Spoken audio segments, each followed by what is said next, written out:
यह डिक्टेशन आपको achievers classes की तरफ से दी जा रही है। आपकी डिक्टेशन अगले 3 सेकंड में शुरू होगी।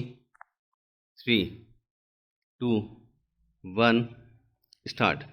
अफगानिस्तान में लड़कियों के हाई स्कूलों को खोलने के तुरंत बाद ही अचानक बंद करा देने के आदेश से लड़कियों की आंखों से आंसू निकल आए और उनमें आक्रोश फैल गया।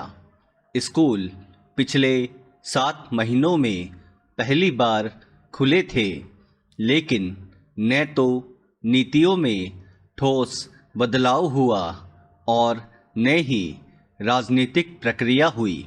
इस स्थिति में बदलाव लाना जरूरी है।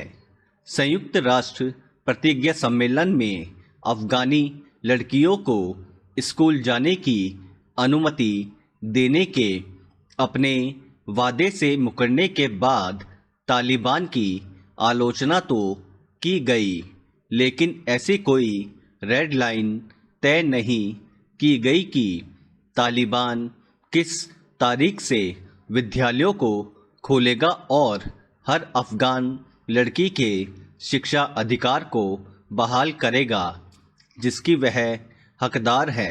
पैरा।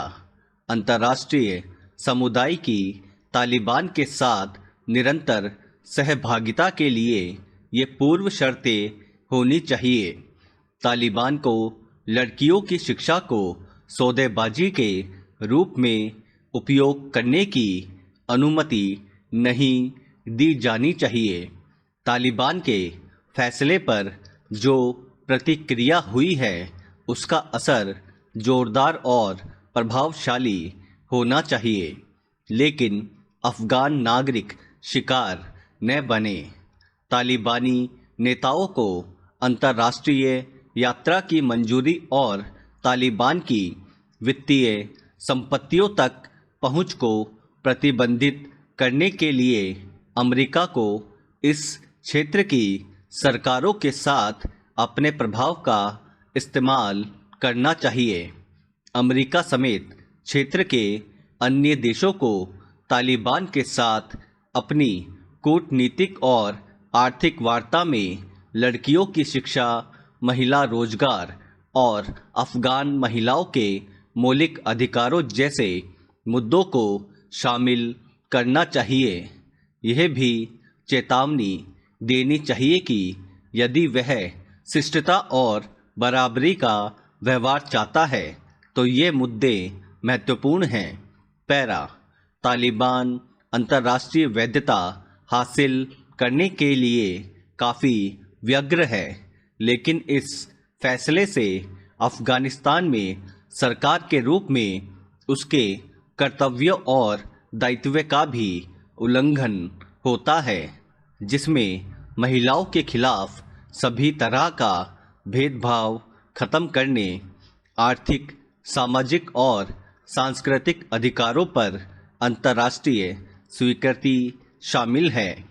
संयुक्त राष्ट्र के वर्चुअल प्रतिज्ञा सम्मेलन में अफगानिस्तान के गंभीर मानवीय संकट पर अधिक सशक्त और प्रभावशाली चर्चा हुई है। विश्व नेताओं को वैकल्पिक शिक्षा मॉडल के लिए वित्तीय सहायता समेत अन्य सुविधाओं को संभव बनाना चाहिए ताकि अफगान लड़कियां शिक्षा हासिल कर सके और तालिबान अपने मन मुताबिक उनसे यह अधिकार छीन न सके। आखिर यह महिलाओं के विकास से जुड़ा मुद्दा है। पैरा। किसी भी लड़की को शिक्षा से वंचित करना मौलिक रूप से अस्वीकार्य होना चाहिए। लड़कों के समान अफगान लड़कियों को भी शिक्षा और अवसर के अधिकार मिलने चाहिए। इसमें दखलंदाजी अंतर्राष्ट्रीय समुदाय के लिए अपरिवर्तनीय रेड लाइन होनी चाहिए। अफगान लड़कियों के प्रति अपनी प्रतिबद्धता तोड़कर तालिबान यह संदेश दे रहा है कि वह पिछले 2 दशकों में विकसित नहीं हुआ है। जैसा कि वह दावा करता है।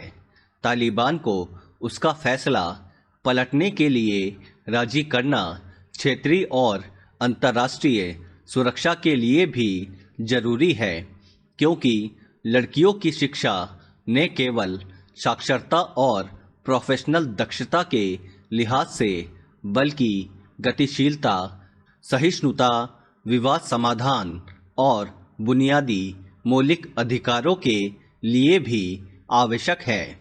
इससे शांतिपूर्ण समाज बनाने और आतंकवाद, उग्रवाद की रोकथाम में भी मदद मिलेगी। अंततोगत्वा कतर, सऊदी अरब, पाकिस्तान, इंडोनेशिया और मुस्लिम बहुल देशों को लड़कियों की शिक्षा के सम्मान के लिए आगे आना चाहिए और इस्लाम के नाम पर स्कूल बंद करने के तालिबानी फरमान को खारिज कर देना चाहिए। मुस्लिम धर्म में शिक्षा पुरुषों और महिलाओं दोनों के लिए एक ईश्वरीय आदेश है। कोई संदेह नहीं, इस्लामी शिक्षा की सभी पवित्र पुस्तकों, कुरान, हदीस में महिलाएं भी पुरुषों के समान ही शिक्षा हासिल करने, अपने ज्ञान को आगे बढ़ाने की हकदार है। स्टॉप। दोस्तों, अगर आपको इस डिक्टेशन की कंप्लीट आउटलाइन प्राप्त करनी हो तो आज ही हमारे टेलीग्राम ग्रुप से उसे प्राप्त कर सकते हैं, जिसका लिंक डिस्क्रिप्शन में दिया गया है। और आगे भी अगर आप इसी तरह की डिक्टेशन और आउटलाइन प्राप्त करना चाहते हैं तो बेल आइकन पे क्लिक करना ना भूलें और सब्सक्राइब करें। Thank you.